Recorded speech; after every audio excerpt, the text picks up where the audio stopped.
So, Mitch, we will turn it over to you. You were a friend of William Michael Eickholt, who you knew as Ike.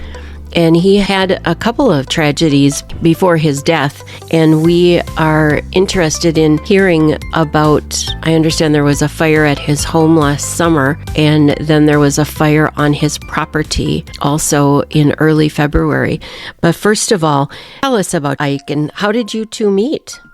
Well, it's interesting how we define friend, because he was just someone I would meet very occasionally, because he liked to take walks on St. Croix Trail. And I live in Prescott now, and so I just cross the bridge and I take St. Croix Trail to go to Stillwater. And I have a friend who has dementia and lives in Bayport. And so I said, I'll pick him up 8 o'clock in the morning, and we'll go to the Oasis Cafe in Stillwater on Thursday mornings and have breakfast. And to my friend who has dementia a little bit, it's important at 8 o'clock, so I'm there at his house at 8 o'clock sharp. And then we go to the Oasis and I come back.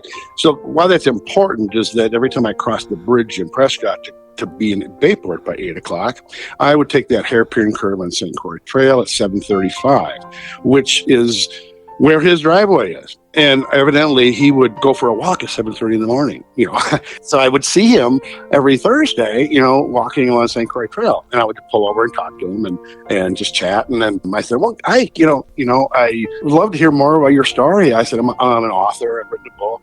I lost my son and just like to hear your story. And maybe we can write your book someday. Just kind of laughing, And he goes, oh boy, can I feel that? So I said, well, next time I see you, I'll give you my book. So I still was going back and forth to Stillwater in the summertime. And then in 2023, and that's when we were talking. He's still living in his house, but his house is way off the road. So I only saw him when he was walking along the right. I always called him Ike the Hike, Hey, Mike, Ike, you going for a hike? And he said, my name is William Michael Eickholt, but you can call me Ike.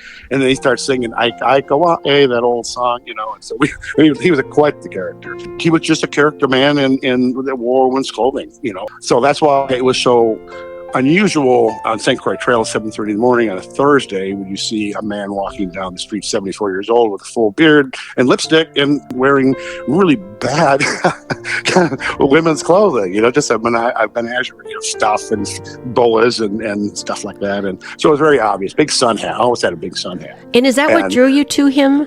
Was that he was a little off the beaten track? Because you love people like that, I know, Mitch. Yes, because, I am drawn to people that have some issues, or a lot of people's behaviors stem from unresolved grief, and I've learned that, and I know body language from working with grievers all these years, and so I could tell there's something going on. And I said, well, Ike, what's going on? He never did comment about his clothing unless I would comment, and I said, well, Ike, wow, that's really a interesting outfit, and he goes, oh, this. He said, my mother would have killed me if she saw me in this. And, then he would just laugh. That was it. But otherwise, it wasn't an issue where he didn't have any sexuality about it at all. It was just he liked to wear women's clothing, go for a walk, and loved to go shopping. And that's the only time I noticed him. I mean, I lived in Denmark Township for 20-some years, and I've never seen him, ever. I've been on St. Croix Trail a million times, and other people have not either, until I saw him that morning walking. And I thought I was the only one that saw, because I showed my wife, I showed friends. I mean,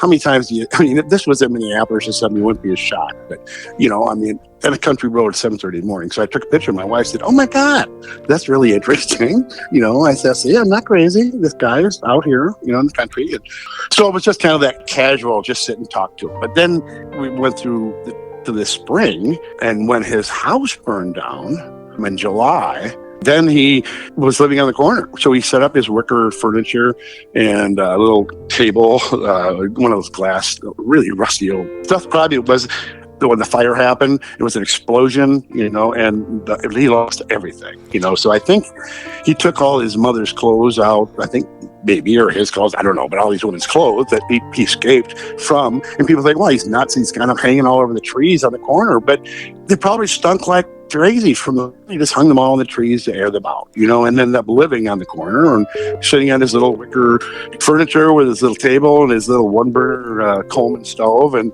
a cooler, and he just kind of lived there. So it's 20 miles an hour when you go around that hairpin curve, and he's right there. So then there's a driveway there, so people would sometimes just stop and chat with him. And so he got to know people individually, but no one really knew about him or anything because no one really talked about him. Do you know what the cause of his fire? You said it was an explosion. Yes, well, they don't know. And I've talked to the detectives and media, and everybody wants to know what happened. Well, talking to Ike, he was just more upset about trying to get it rebuilt and the problems. And I really don't think he had insurance. So I think he was just kind of like Don Quixote fighting windmills. And, well, I don't know what to do, blah, blah, blah, blah, the pitch of the roof, and they want this. And then it's getting later in the year, but he really wasn't doing anything about rebuilding. So he just lived in his trucks on the corner. Mitch, what is his history? What did you find out about him as a person? He was a Vietnam vet. He didn't talk about it. I said, I was a vet. He talked about it a little bit, and then that he lived in the valley for 30-some years. His mom had lived in the house where his driveway is, but it was so overgrown. I never realized there was a house back there. I thought it was just part of Carpenter Nature, because on one side is Carpenter Nature Center. The other side is a property that is on that corner. And then the other side is the road coming into Prescott. So it just kind of up there hidden. So you really didn't see any traffic back there. And anyway, it got so overgrown that there was an explosion at his house, and that fire department had a hard time getting back there to it, and the whole place burned out. And from the report that I saw online or something, it was just an explosion. They don't know what happened, but according to Ike, he didn't seem mad about someone attacked him or someone was trying to get him, or it just sounded like an accident. He said, well, my house burned up. But I do not think that was related. Of course, I don't know. And Mitch, what did he do for a living? And did he have a family? And he never really said what he did for a living, and I never asked. We just talked about light stuff, and didn't get into, or his relatives. I know he has got his two brothers. I could see by obituary notice for his mother, and he was the oldest, I think, and he had two brothers. And they've requested privacy, so there's been still nothing about obituary or anything from the family. So until we got the report, that said that it was from the DNA test from a family member, corroborated the DNA from Ike's body and said that, that's what we know it was Ike. And so now we have, at least we can move forward, because the community is, we want to do something for Ike as well, but I want to prioritize the family's grief and for them to step forward first and do what they need to do before we do any type of community celebration. Mitch, as far as you know, then he was living basically in his truck. Oh yeah, I would stop and talk to him. He was living in one truck, and then he kept other stuff in his other truck, which is parked on the other side of his driveway, a little further back. And if you see the pictures, you can see the two burn spots, because then on February 1st, 2nd, someone heard explosion, on that night that he disappeared, 2 explosions. And those assumably were the gas tanks of the trucks that he went missing. And then his body was found like 5 hours later, on a re-minute trail. Now we know that to be true. But with his clothing and whatnot, it was obvious, probably, when they found him, that there was aspects that identified as Ike, because the person who found him and kind of identified him that way, I guess. And I found out from the medical examiner, because it was driving me crazy, that somebody had set his trucks on fire, and he was in one, and then they took the body somewhere else. And I was relieved. The binocular said his body was not burned. So, and that's not any information anywhere, but it was fine. I got that information, but it just relieved my anxiety that he did not suffer that way. Again, this is something that we hope the public can come forward and help in any way if they can add any details, and we'll give those phone numbers again for the Hastings Police Department and also for Washington County. But Mitch, you mentioned that this has really hit you hard as somebody that has been in the grief world forever. What do you think that is about? Obviously, it's very sad, the death of anybody, but I'm just curious to know, because I know you to be a person of love and peace and acceptance and tolerance, and I wonder if that's factoring into your grief on this. Yes, I think several levels. I mean, because, I can't say he was a best friend or a good friend. He was, more of an acquaintance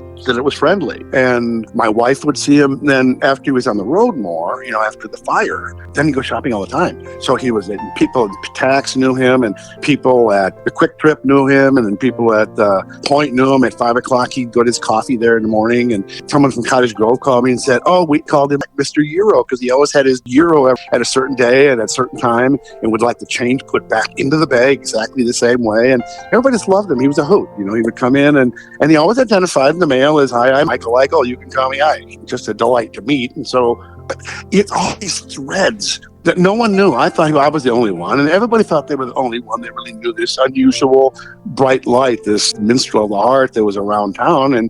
But now all these strands are coming together and really building a tapestry of a wonderful life, a beautiful man with just so much heart and joy and light. And I think that's what hits me. That, oh my God, that I was just trying to get to know this. And then it's like, well, still, I didn't know him that well, but it has an effect on you. I mean, I've never experienced that before. And to try to imagine what they go through. I think for anybody else to understand, they don't know Ike, or if you say you go to Starbucks every day and you see the same gal or the guy behind the counter and you tip them and you always smile and how you doing, how the kids, and then one day you come in and that person's not there, and your Starbucks experience will never be the same again. No, and to be clear, it has not been classified as a murder. It's still classified as a suspicious death, and so we want Right, it's not classified, but I can say by fact that I know that, we skirt around saying it legally. It's not legally, but any type of tragedy like that, the person, even if someone had a fire in their home and they were killed and that was the person at Starbucks, they're gone, they're dead. That is still going to bother you every time you go and say, well, I know them, but I don't even know their last name. Does it make you sad then about the world as a whole? Is that maybe what this is? Or Well, that too, because I have been getting calls and emails and texts and Facebook, people from moms of transgender children that they're just afraid for the bulliness has increased and they're afraid for their children. And even though I didn't identify as that, he was just an eccentric man that liked to wear dresses. But, it's still that being different, that if you're going to be targeted for being different and allegedly murdered in your small town, people are scared in the community that, wow, is this isolated? It's like, if this is in Chicago or, in Detroit or something in some major city, it would be just another part of the news. But here, I mean, it's just like, this just does not happen here in our community. And then from Hastings, I mean, this is this whole area, Cottage Grove and St. Paul, this whole in Hastings, and people in Hastings are coming forward that they just knew him as he would come around. And in fact, Sue, remember Sue from the cook from the school? She called me. She goes, I saw Ike at Walmart all the time. So yeah, it affects you that when you cannot not think about it anymore. It's like you think about it all the time, and you go, why is this God? And I, like I said, I've done this work for so long, but it's still unresolved. It's like there's no closure to it. But this justice piece that really I think is big right now for me. There's got to be justice for this innocent flower, this innocent man to be taken from the planet and so cruelly. Well, and I think, too, you hit on it about being vulnerable. Oh, yes. And I asked him, don't you feel a little risky living here on the corner out here in the middle of the night, And, also the way he dressed, it's a little risky, just living out there by himself. And because I went out in October, November and talked to him. I said, Ike, what are you going to do? It's going to get cold. He said, oh, I got other plans. And I said, I got alternative plans, is what he said. And I didn't see anything happening, and it was getting colder. And so I called Mary Devine, that Pioneer Press reporter that I've worked with for years and known for many years. And I said, Mary, what can we do? Do you have any ideas? And so she could contact somebody right away, and got Washington County. Washington County came out, their services for the homeless, and came out and talked to him. What could we do? How could we help? And he refused it all. He said, I'm fine. I got my trucks. I'm fine. And they left. And so he continued to live out there until his trucks weren't. Well, Mitch, we really appreciate your time today and your insight. We just have to really pull apart our grief sometimes, and it comes in waves, doesn't it? Yes, it does, and sometimes it's a steady wave. It can be unanticipated. The depth of the relationship, of the friendship, you really don't know until they're gone. Then it really strikes you. Wow, this really has impacted my life, because it did impact my life. But you don't realize how it impacts your life until that impact is gone, and then it impacts you in a whole different way. It's just very, very interesting. But I want to update you in the future with plans for a